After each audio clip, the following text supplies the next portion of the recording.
Good day, Kuya Black. This was happened recently lang.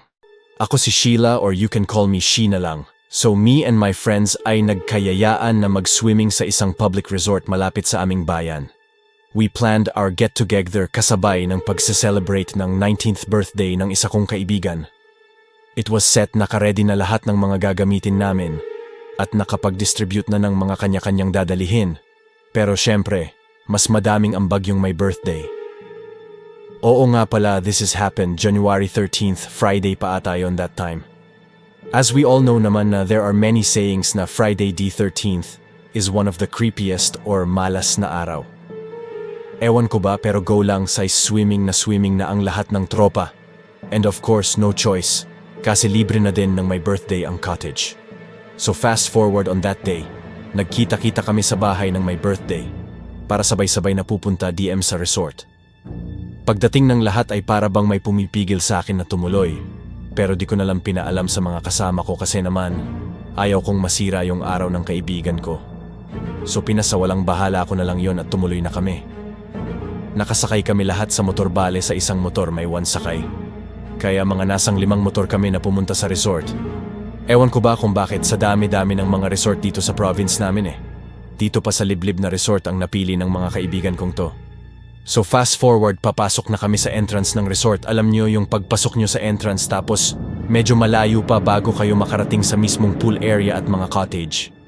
So habang papasok kami sa entrance mapapansin mo na talaga na may kalumaan na yung resort na to at napakadami ng mga puno ang nakatanim doon.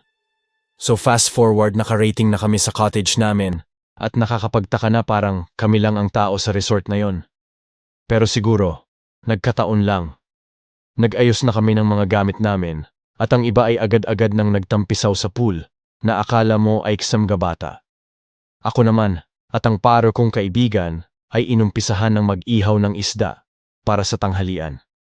Habang nag-iihaw ay napagkwentuhan namin yung resort kung nasaan kami. Me. Grabe yung resort na to no, parang tayong grupo lang ang meron dito. Mara. Oo nga parang nirentahan ata ni Ray, yung may birthday. Yung buong resort na to, pabiro niyang sinabi. Me. Hahaha, kaya nga pero wala ba kayong nararamdaman na kakaiba? Yung parang MQY nakatingin sa atin kanina pa simula nung pagpasok natin sa entrance ng resort? Sherry. Ay naramdaman mo din ba yon? Akala ko ako lang kaya isinawalang bahala ko na lang Mara. Alam niyo ba yung bali-balita? Me. Na ano? Mara. Na may nalunod daw dito doon silang magkaibigan. Nagswiswimming daw sila tapos yung isa sa kanila hindi pala marunong lumangoy kung kaya nalunod siya tapos sinagip daw siya nung kaibigan niya. Pero nung sinasagip daw niya nang panik yung nalulunod. Kaya nahila niya pababa yung sumagip sa kanila in the end, nalunod silang dalawa. Me. Hoy Mara! Ba't ngayon mo lang sinabi? Mara. Ano ako baliw? Sisirain ko birthday ni Ray dahil lang dyan sa usap-usapangs na yan? Me. Sabagay-sabay tawa. Ha. Ha ha ha. After namin magluto tinawag man namin yung mga kaibigan namin para kumain. Habang kumakain, sinabay na din namin ang mag-inuman. Nagulat kami nang may sumigaw sa may pool area kaya biglang pinuntahan ng mga kaibigan ko. Pero agad-agad din silang bumalik at sabi na wala naman daw tao doon. Biglang tumaas yung balahibo ko. Pinagsawalang bahala na lang namin yon at nagpatuloy sa pag-inom ng alak.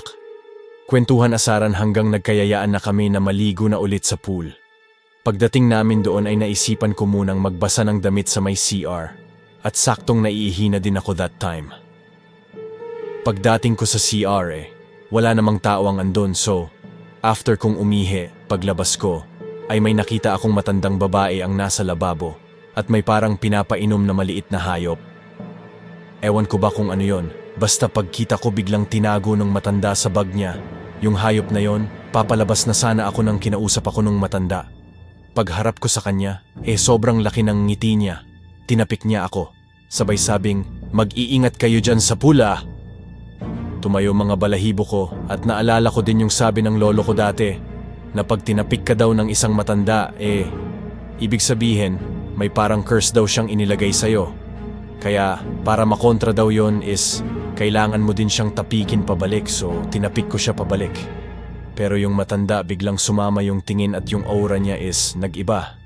Kaya dali-dali akong tumakbo palabas ng CR at nagsisisigaw. Agad-agad naman akong pinuntahan ng mga kaibigan ko at pagkadating nila sinabi ko sa kanila, may matanda sa loob ng CR, ang creepy niya. Sabi naman ng mga kaibigan ko paano magkakaroon ng tao dyan sa loob, bukod sa'yo wala namang pumasok. Kanina dyan. Kanina pa kami nakatingin at nag-abang sa'yo dyan sa tapat ng CR. Ipinilit ko at sinabi ko na kahit tignan nyo andyan pa siya. Pagpasok ng mga kaibigan ko ay wala silang nakita at walang katao-tao sa loob. Pinakalma na nila ako at inaya na lang na mag-swimming sa pool. After a while nakalimutan ko na din yung nangyari na yon at nag-enjoy na lang din sa swimming. Fast forward nagkayayaan ang mga kaibigan kong lalaki na lumangoy sa pinakamalalim na part ng pool para magpasiklaban pero after non ay may hindi kaaya ay ang nangyari. Narinig namin na may sumigaw sa part kung saan lumalangoy yung mga kaibigan naming lalaki at doon ay nakita namin si Ray yung may birthday na parang humihingi ng tulong na parang nalulunod. Sasagipin na sana ng isa kong kaibigan pang lalaki si Ray pero pinigilan siya ni Mara at sabing huwag kang magmamadaling sagipin siya. Kaya dali-dali na lang nakinuha nung isa kong kaibigang lalaki yung life ring doon sa entrance ng pool na di naman ganun kalayo. At si Mara naman ay tinawag na yung lifeguard ng resort na yon. So buti na lang ay naligtas si Ray dahil nakakapit siya sa life ring na binato sa kanya ng mga kaibigan namin. Pag-ahon niya ay hingal na hingal siya at halatang madami siyang tubig na nainom mula sa pool. After niyang mahimasmasan ay nagkwento siya sa amin at ang sabi niya, "She, matandang babae ba yung nakita mo sa CR kanina?" Sabi ko naman, Ray. Ray. Yung matanda na yon siya yung humila sa akin pababa at papunta sa pinaamalalim ng pool. Nagpupumiglas ako pero hindi niya binibitawan yung mga paa ko. Takot na kami that time kasi alam din namin na si Ray ay magaling lumangoy. Kasi ang pagkakaalam namin ay nag-swimming lesson pa siya nung bata siya. Kaya kami ay sobrang kinabahan. Kung kaya't napagpasyahan naming lahat na huwag nang lumangoy at umuwi na lang. Pag-impake namin ng mga gamit namin ay umuwi na kami. Pero sa pag-uwi namin sa may exit ng resort, naaninag ko yung matandang babae na nakita ko sa CR at yung kwinekento ni Ray na nakangiti sa may likod ng isang puno ng mangga. Kaya sabi ko sa kasama ko na nag-drive ay bilisan niya at umalis na kami sa resort na yon. Pagka-uwi namin ay naikwento ko yo sa parents ko at ang sabi nila ay meron daw talagang elemento sa resort na yon. At yearly ay kumukuha siya ng buhay ng tao sa pamamagitan ng paglunod sa mga yon. At yun din yung balibalita na dahilan kung ba't nalunod yung magkaibigan na nalunod na tinutukoy ni Mara. Dahil yung nagpanik daw ay may nakita sa ilalim na matandang babae na pilit hinuhugot yung paa niya. At saka daw may nakita daw na maitim na kamay yung mga tao na nandun noon na parang humahatak doon sa kaibigan niya, pababa sa ilalim kung kaya't imbes na nailigtas niya yung kaibigan niya, ay nalunod din siya. Kaya simula noon ay hindi na kami bumalik sa resort na yon. At update lang din kay Ray ay hindi naman siya napaano at buti na lang nailigtas agad siya that time. Hanggang dito na lang Kuya Black at thank you sa pag-share ng aking story sa channel mo. You can write your scary stories in the comment section and let's talk about it. Thank you for watching.